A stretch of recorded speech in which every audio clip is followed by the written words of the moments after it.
শুধুমাত্র আলু দিয়ে কি কখনো বাড়ি পরিষ্কার করেছো? তবুও আবার অর্ধেকটা আলু? হ্যাঁ বন্ধুরা, ঠিকই শুনেছ।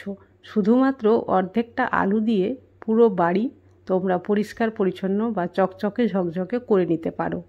শুধু এই ট্রিকটাই নয়, আজকের ভিডিওতে আরও অনেক নতুন নতুন ট্রিক রয়েছে, যেটার জন্য অবশ্যই তোমাদেরকে ভিডিওটা স্কিপ না করে প্রথম থেকে শেষ পর্যন্ত দেখার অনুরোধ করছি। আর যদি চ্যানেলটি সাবস্ক্রাইব করে না থাকো তাহলে প্লিজ সাবস্ক্রাইব করে দিও, আর যদি আগে থেকে করে থাকো তাহলে তোমাদের জন্য রইল অসংখ্য ধন্যবাদ। পিকে ম্যাজিক ফুড ফ্যাক্টরিতে তোমাদের সকলকে স্বাগত জানিয়ে শুরু করছি আজকের প্রথম ট্রিক। এখানে বাঁধাকপি আমি কিছুটা কেটে ধুয়ে নিয়েছি। অনেকে কি করে, বাঁধাকপি এইভাবে ধুয়ে পরিষ্কার করে তারপরে হয়তো এটা থেকে পরোটা তৈরি করে, কিন্তু এই রকম ধুয়ে আর শুকিয়ে নিয়ে যদি পরোটা করে, কিন্তু পরোটা ঠিকঠাকভাবে হয় না। এর জন্য করতে হবে সেটা হলো যে বাঁধাকপি কেটে নেওয়ার পরে বা ধুয়ে নেওয়ার পরে এখানে খানিকটা লবণ মিক্স করে এইভাবে রেখে দিতে হবে প্রায় 10 মিনিট। আমি এখানে লবণ মাখিয়ে 10 মিনিট রেখে দিলাম। 10 মিনিট পরে ফিরে আসছি, তারপরে আমি তোমাদের দেখাচ্ছি কেন লবণ মাখাতে বলেছিলাম।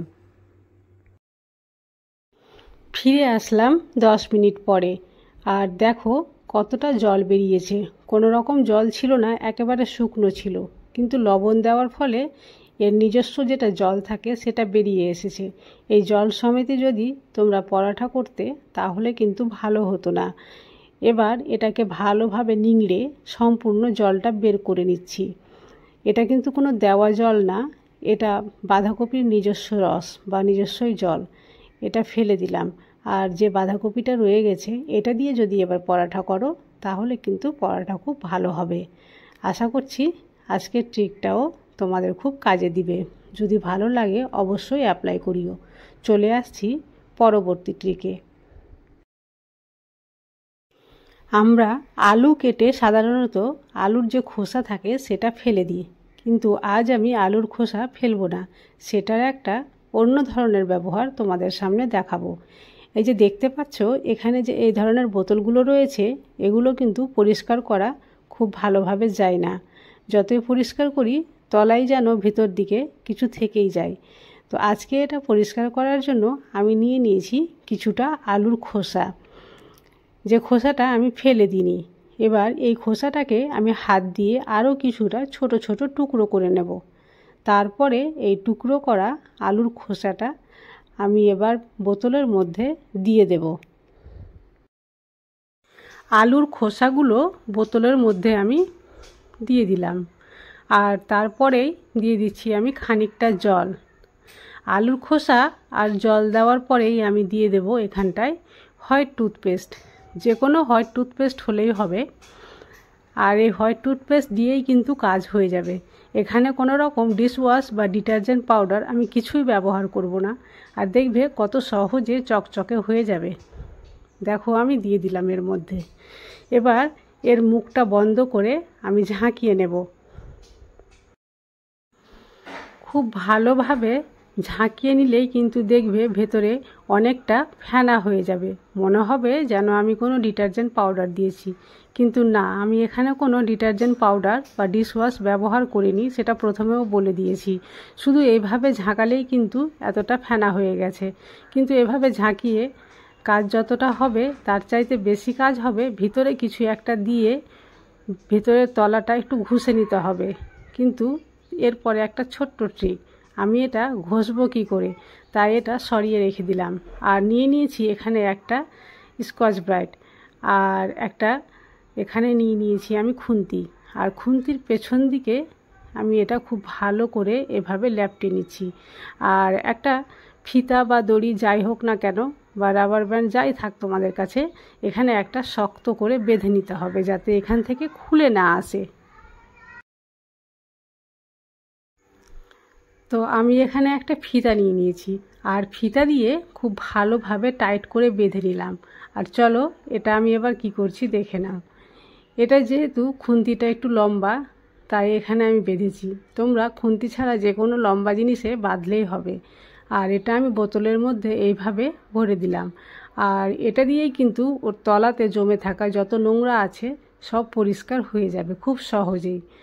আর এইভাবে ঘষে ঘষে ভালোভাবে বোতলটা পরিষ্কার করে নিয়ে ফ্রেশ জলে আমি তোমাদের ধুয়েও দেখাবো যে বোতলটা কত সুন্দরভাবে পরিষ্কার হয়ে গেছে, আর এর মধ্যে কোনো রকম গন্ধও থাকবে না।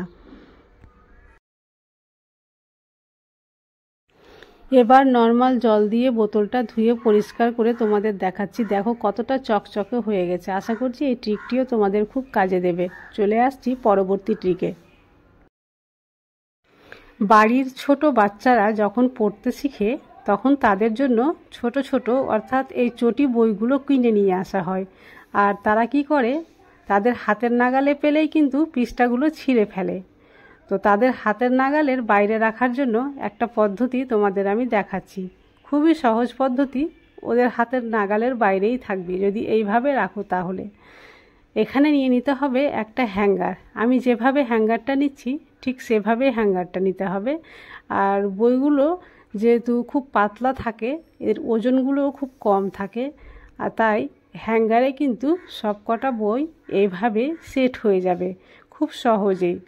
আর দেখো আমি যেভাবে বলছি সেইভাবেই যদি রাখো তাহলে বইগুলো কিন্তু খুব সুন্দরভাবে আটকে যাবে। আর এইভাবে আটকে ঘরের কোনো উঁচু জায়গাতে, যেখানে বাচ্চাদের হাত গিয়ে পৌঁছবে না, সেই সব জায়গাতে এটা হ্যাং করে রেখে দিতে হবে। এইভাবে বেশ কয়েকটা বই একটা হ্যাঙ্গারে কিন্তু এঁটে গেছে। আর এটা আমি কোনো উঁচু জায়গাতে যেমন ঝুলিয়ে রাখছি, তোমরাও ঠিক এইভাবে ঝুলিয়ে রাখবে। আমি শুধু তোমাদের সঙ্গে প্রসেসটা শেয়ার করছি, যদিও এই বইগুলো খুব ছোট বাচ্চার নয়। আমি শুধু প্রসেসটা দেখাবার জন্যই তোমাদের সঙ্গে এটা শেয়ার করলাম। আর দেখো দেখতেই পাচ্ছ কিভাবে এখানে হ্যাং হয়ে রয়েছে। আর যখন পড়াতে বসাবে তখন এখান থেকে বের করে পরিয়ে আবার ঠিক একই পজিশানে রেখে দেবে, তাহলে বইগুলো ছিঁড়ে যাবে না আর খুব ভালোভাবে থাকবে। চলে আসছি পরবর্তী ট্রিকে। আমরা শ্যাম্পুর প্যাকেটগুলো, যেমন এই 1 টাকা দামের যে প্যাকেটগুলো থাকে, এগুলো অনেক সময় ব্যবহার করে থাকি, কিন্তু সম্পূর্ণ প্যাকেটটা আমাদের কাজে লাগে না। হয়তো অল্প শ্যাম্পু লেগেছে, আর তারপরে যদি এইভাবে রেখে দিই তো জায়গাটা নষ্ট হয়ে যায় আর সম্পূর্ণ শ্যাম্পু পড়ে যায়। তো কাটা প্যাকেটকে যদি আমরা একটা এই ক্লিপের সাহায্যে আটকে এইভাবে দাঁড় করিয়ে রাখি তাহলে কিন্তু শ্যাম্পুটা পড়েও যাবে না আর জায়গাটাও নষ্ট হবে না। ট্রিকটি যদি ভালো লাগে অবশ্যই অ্যাপ্লাই করিও। চলে আসছি পরবর্তী ট্রিকে। এই ট্রিকটি হচ্ছে সবচাইতে ইম্পর্টেন্ট। একটা আলু, বা একটাও নয়, সামান্য অর্ধেকটা আলু দিয়ে আমি কিন্তু বাড়ি পরিষ্কার করে দেখাবো। এখানে দেখতেই পাচ্ছ রান্নাঘরের টাইলস রয়েছে আর কতটা চিটচিটে ভাব রয়েছে। এখানে কোনো রকম ডিটারজেন্ট বা ডিশওয়াশ কিছুই লাগবে না, শুধু অর্ধেকটা আলু দিয়ে আমি এই টাইলসটাকে ঘষে নিচ্ছি। আর সমস্ত দাগ কিন্তু এই আলু ঘষে নেওয়ার জন্য উঠে পরিষ্কার হয়ে যাবে। দেখতে পাচ্ছ জায়গাটা কতটা নোংরা ছিল, আর আমি এইভাবে ঘষে ঘষে পরিষ্কার করে নিচ্ছি। আলুর যদি রসটা শেষ হয়ে যায় একটু নখ দিয়ে এইভাবে ঘষে নিলে কিন্তু আবার রস বেরিয়ে আসবে। তারপরে আবার টাইলসের উপরে এইভাবে ঘষে নিতে হবে। এটা ওয়ালের টাইলস আছে, এটা ঘষে নিলাম। এবার একটা শুকনো কাপড় দিয়ে জায়গাটা আমি মুছে নিচ্ছি। আর দেখো কতটা চকচকে হয়ে গেছে। এটা গেল ওয়ালের টাইলস। এবার মেঝের টাইলসও আমি তোমাদের সামনে পরিষ্কার করে দেখাবো।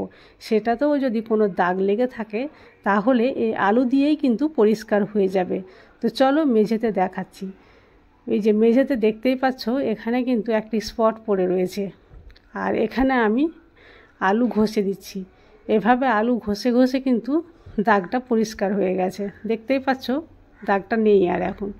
এবার একটা প্লেন কাপড় দিয়ে আমি কিন্তু মুছে নেব। কাপড়টা ভেজা নয় কিন্তু শুকনোই রয়েছে, আর এইভাবে একটু ঘষে নিলেই কিছুই দাগ থাকবে না। আশা করছি আজকের ট্রিকটা তোমাদের খুবই কাজে লাগবে। আজ তাহলে এই পর্যন্তই। কাল আবার আসবো অন্য কোনো নতুন ভিডিও নিয়ে। ততক্ষণ পর্যন্ত তোমরা সবাই সুস্থ থাকো, ভালো থাকো।